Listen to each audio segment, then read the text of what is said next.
La bande dessinée au programme de cette deuxième partie du bocal local avec Matt de la sélection comics. Salut Matt. Salut Julien. Tous les jours sur internet, la sélectioncomics.fr et chaque semaine dans le bocal local. Une émission un peu spéciale, c'est vous qui avez eu l'initiative, je vous en remercie, hein, ça me fait les inviter au moins, de ce thème. Quand il s'agit de pas bosser, ouais, pas le dernier. Impeccable, hein, surtout quand arrivent les vacances. Lionel Marty, bonsoir. Bonsoir. Et Julien Carrette, bonsoir. Vous Bonsoir. êtes tous les deux auteurs de bande dessinée. Le combat des justes, c'est votre dernière bande dessinée, Lionel. Oui. Et Nomade, alors on est dans Nomade 2.0. Tout à fait. Ouais. Avec vous, Julien, on avait eu l'occasion déjà d'en parler dans le bocal local. Matt, tout simplement, avec Lionel et Julien, parler de comment vivent ces auteurs de bande dessinée et surtout de la grève, entre guillemets, enfin de la grogne actuellement. Ouais, parce qu'il y a des grognes auteurs. qu'on entend plus ou moins, c'est-à-dire Oui. que les grognes à la SNCF, on en parle beaucoup parce que ça fait chier. Les grognes des intermittents, on est un peu habitué, mais on en entend aussi parler. On est moins habitués, ça faisait 10 ans quand même. Et en ce moment, il y a une grogne chez les auteurs de bande dessinée. Alors pourtant, c'est des mecs pas très malins, ils savent pas bloquer les trains, ils savent pas annuler des spectacles. Ils sont chez eux, ils arrêtent de dessiner, c'est pas très visible comme mouvement, et donc on a choisi de leur donner un peu la parole. Alors pourquoi ils grognent? Pourquoi grognez-vous, Lionel? C'était une bonne question. Alors, on grogne parce que ça fait, moi personnellement, ça fait 15 ans que je fais ce métier. Je me suis jamais plaint, je pense que voilà, je l'ai toujours fait avec grand plaisir. Mais aujourd'hui, les conditions de vie des auteurs se sont dégradées, les rémunérations aussi. Et dernièrement, on a eu une belle surprise venant de la caisse de retraite complémentaire à laquelle nous sommes obligés de cotiser. C'est la Donc, RAP chez vous? le RAP, voilà. Le RAP, ouais. Si bien nommé. Et la RAP, donc, va nous râper 8% de nos revenus en 2016. Comme ça, brutalement. On passe d'une assiette... Allez, la majorité des auteurs devaient cotiser autour de 200 € à l'année. Ouais, c'était 219, je crois. Voilà. Et on passe à 8% de nos revenus annuels. Voilà. Ce qui fait une augmentation substantielle, évidemment. Ça fait un douzième, en fait, ça fait un mois de paye. Ça fait un mois de paye. Voilà. En toute simplicité. En toute simplicité. Julien, vous êtes dessinateur plutôt? C'est la même chose que pour les auteurs? Moi, je suis exactement dans la même Ça, situation que Lionel, c'est juste que ça fait moins longtemps que je suis dans le métier. Ouais. Mais justement, parce que j'aurais aimé que ce soit un métier et un vrai, cette situation est de plus en plus compliquée à gérer, parce qu'en fait, on va vers une déprofessionnalisation des auteurs de bande dessinée, en fait. C'est-à-dire qu'on a de plus en plus d'auteurs qui vont être dans l'obligation de trouver entre guillemets, un vrai travail. Ce qui est terrible de penser comme ça, parce qu'en fait, c'est un vrai travail à part entière, quoi. Les infos du moment, c'est quand même qu'il y a des grands noms. Ça touche pas que les jeunes auteurs ou débutants. Il y a des grands noms de la bande dessinée qui ont décidé d'arrêter. Il y a Bonifay, il y a Marijuana qui ont arrêté, parce que simplement ça devenait intenable. Et si cette réforme de notre retraite est appliquée en 2016, ça ne sera pas un épiphénomène, les arrêts brutaux de la profession. Ça va être une vague. Donc il est temps de prendre le problème à bras-le-corps. Matt. Pour expliquer un peu comment ça fonctionne, comment est payé un auteur de bande dessinée? Mal. Alors avec un lance-pierre, mais effectivement... Vous avez une fiche de paye fixe comme non, un absolument salarié pas, lambda? absolument pas. On n'a pas de fiche de paye. Ouais. On est payé en droit d'auteur, et uniquement en droit d'auteur. Ce qui a changé au fil du temps, c'est qu'au début, la bande dessinée, du moins dans le système franco-belge, elle vient de la presse. Donc les auteurs, ils avaient une première rémunération qui venait à la publication dans la presse. Puis c'était sanctionné par un album, en cas de réussite, et l'album, on touchait des droits d'auteur à nouveau sur l'album. Pilote, le petit Spirou pour... Exactement. Voilà. Et aujourd'hui, on est passé à un système d'avance sur droit. C'est-à-dire qu'il n'y a plus de fixe. On n'est plus payé pour ce qu'on fait, notre travail, on est payé sur les ventes. Mais pour qu'on puisse quand même le réaliser, parce que faire une bande dessinée, c'est long. Oui. C'est long. Il y a un temps d'immobilisation, de travail qui est incompressible. C'est un an, enfin, je sais pas, il n'y a pas de durée... En moyenne, voilà. En moyenne, c'est un an de ça, travail. ouais. Oui, À temps plein. Pour un 48 ou 52 pages, quelque chose Oui. comme ça. Et j'insiste à temps plein, parce que c'est pareil quand on nous dit vous pouvez faire ça en hobby, ou à côté, ou avec un deuxième job. Non. Non, Ça pas... se voit, parce que vous avez même plus le temps de vous raser. Oui, on n'a pas le temps de se raser, on mange très peu aussi. En fait, pour avoir 50 pages produites, il y a du temps de recherche, il y a de la documentation. Les 50 pages qu'on voit, tu commences pas ta page 1 et puis à la fin elle est finie. Il y a beaucoup de crayonnés, d'esquisses, on jette beaucoup de pages avant de trouver celle qui va être publiée. Oui, moi, il n'est pas rare que je fasse 3 versions d'une même page, ne serait-ce que parce qu'il faut se régler avec... il y a aussi toute la partie invisible. faire une bande dessinée, c'est pas attaquer sa page le matin et la finir le soir. Oui. Il y a un storyboard, il faut régler tous les problèmes de narration en amont. Toute cette partie, si elle est réussie, elle est invisible. Le repérage de décor, C'est j'imagine. notre problème, c'est qu'on ne le voit pas. On le voit pas ce travail. Et donc c'est très difficile d'expliquer à quel point ça prend du temps. Est-ce qu'on pourrait faire un parallèle avec les intermittents du spectacle actuellement, qui eux ont un régime pour le coup, qui les indemnise? Vous, c'est un peu plus compliqué. Mais... Nous, c'est compliqué dans la mesure où on n'a aucune protection sociale. On n'a pas droit à une assurance chômage, on n'a pas le minimum. Moi, je soutiens complètement les intermittents parce que effectivement, voilà, je suis pas en train de dire que leur statut c'est le nirvana. Je dis que nous, on est moins bien protégés. On est 1500. Comme on l'a dit, on n'a pas les moyens, on n'est pas encore assez malin pour faire comme la SNCF, mais c'est en train de venir, on apprend vite. Mais en plus, il y a des spécificités, c'est-à-dire que le jour où tu es malade, il n'y a pas un remplaçant qui peut venir faire les pages 4 à 8 parce que tu as la grippe. Moi, je vais donner un exemple tout bête, mais quand on parle de travailleurs pauvres dans la bande dessinée, ça veut dire que la plupart des auteurs, même les cotisations sociales, ils n'ont pas les moyens de les payer. Ce qui veut dire qu'ils ne sont pas protégés souvent par l'assurance maladie. Le moindre pépin, ça peut être tragique. Oui, puis donnons des chiffres.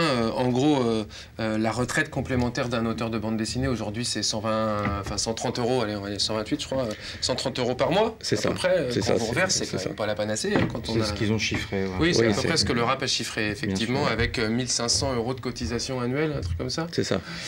Alors, du coup, je sais pas pour me faire l'avocat du diable, mais le rap a répondu à la grogne des auteurs de bande dessinée en disant que plus les cotisations allaient augmenter et plus les retraites allaient du coup augmenter. Quelle est, vous, votre réponse Moi, je répondrais au rap, d'abord à M. Buxin du rap, que nous avons un petit problème de légitimité du rap à lancer une réforme alors qu'il est déjà épinglé par la Cour des comptes pour des problèmes de gestion. Déjà, je voudrais bien savoir où va être mis cet argent, de quelle manière ça va être placé.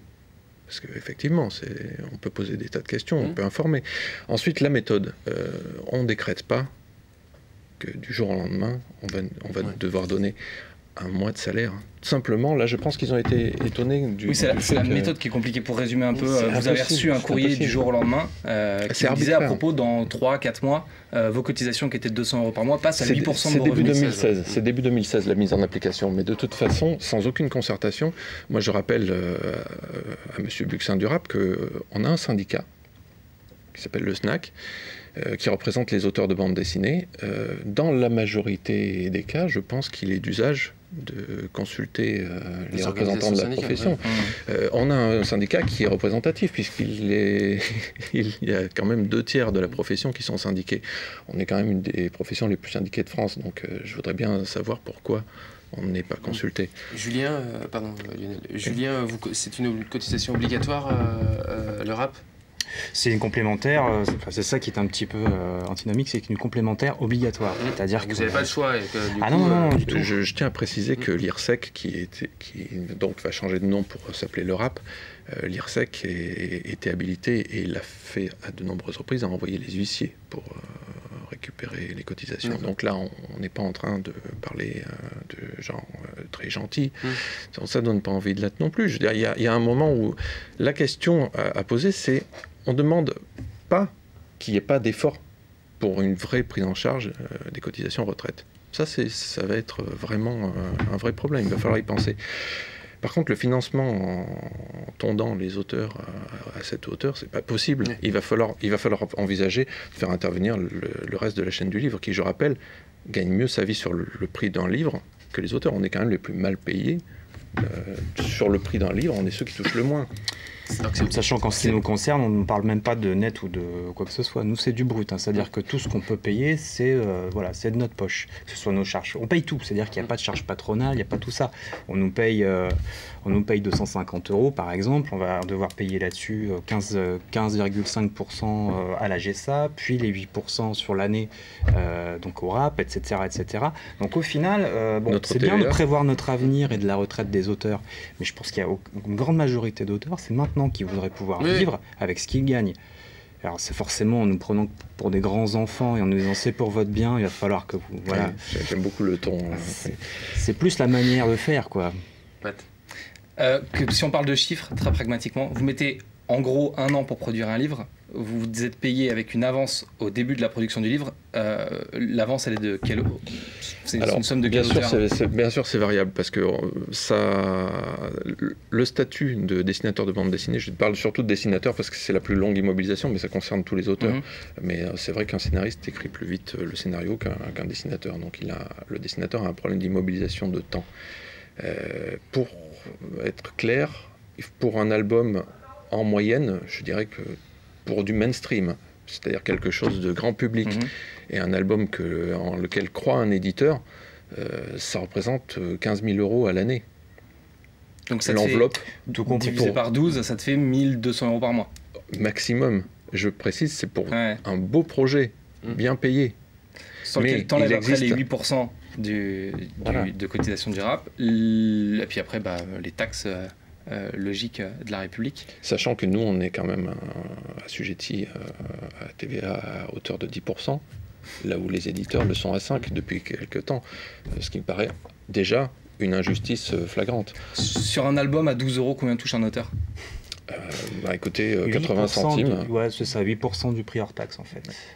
Ça va se répartir en fonction du nombre de personnes qui travaillent sur l'album. S'il y a un scénariste, un coloriste, enfin coloriste un peu moins, mais s'il y a un dessinateur, deux scénaristes, etc., ça se divise par le nombre de personnes qui sont concernées.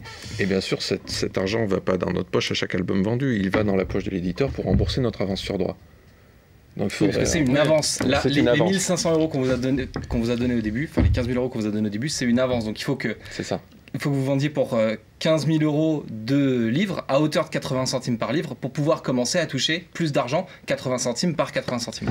Dernière question, messieurs, qu'en est-il justement de... Enfin, la SNCF, ils bloquent les trains, on l'a dit, les intermittents peuvent évidemment faire grève et certains spectacles peuvent être annulés. Quels sont vos moyens d'action, vous, en ce qui vous concerne? Moi, à titre personnel, là, parce que effectivement, on a plein de réflexions là-dessus. Moi, je pense qu'effectivement, il y a un moment où il va falloir bloquer des choses, mais c'est mon point de vue. Je ne représente pas le SNAC là-dessus. Je pense que moi, ce que je voudrais, c'est bloquer des choses, oui, pour que le rapport s'inverse et qu'on comprenne à nouveau que l'auteur, c'est quand il est à la base d'une grande richesse.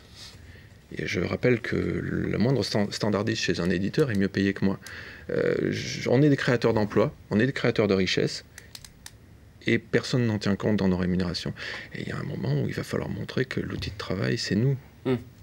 Et ça, l'histoire a montré que c'est en l'arrêtant. Alors, parce qu'on est dans un univers extrêmement violent dans l'édition, on ne peut pas faire grève. On ne peut pas faire grève, sinon on crève de faim. Par contre, il y a d'énormes manifestations culturelles en France qui drainent beaucoup d'argent, beaucoup de public. On pense à Angoulême. Évidemment, on pense à Angoulême. Tout le monde pense à Angoulême. Voilà, Angoulême, Saint-Malo. Oui. Pour les plus importants. On pourrait bloquer la librairie Bulle aussi. Qui draine beaucoup d'argent, ça. En tout cas, il draine beaucoup du bien, ça c'est sûr. Non, mais en fait, on souffre vraiment d'une image d'un métier, somme toute super sympa, métier mais passion. Comme les donc, vous êtes dans on est des passionnés, alors forcément, on a des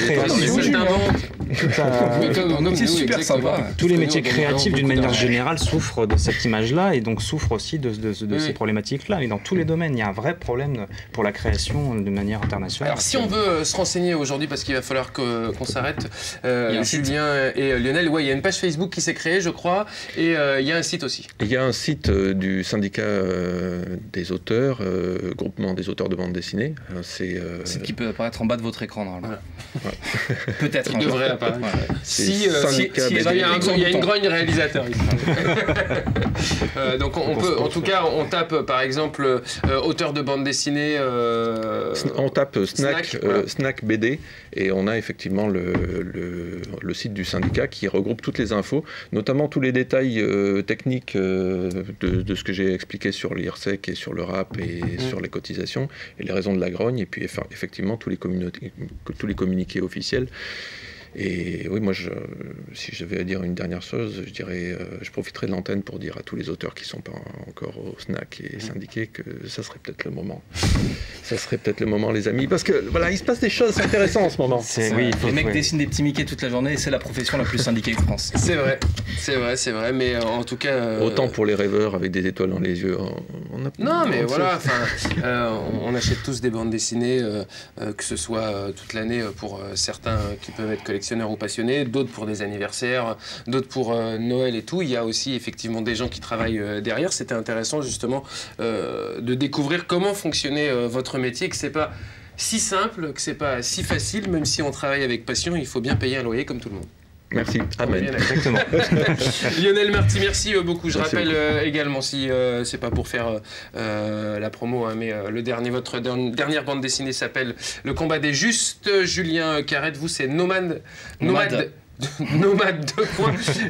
C'est compliqué. Merci beaucoup. À la semaine prochaine. Ouais, la semaine prochaine. Avec des livres cette fois. Avec des livres. Ouais. On termine cette émission avec un hommage à un peintre sartois décédé vendredi dernier et qu'on aimait beaucoup ici, enfin moi personnellement en tout cas, depuis que j'officie sur LMTV. Ce peintre s'appelle Stepka, alias Stéphane Richard. Il avait accepté il y a 6 ans d'être le premier invité d'une émission pilote qui s'appelait Si on sortait. On en aura fait 4 saisons par la suite. Il était le premier invité. Je vous propose de redécouvrir cette première émission.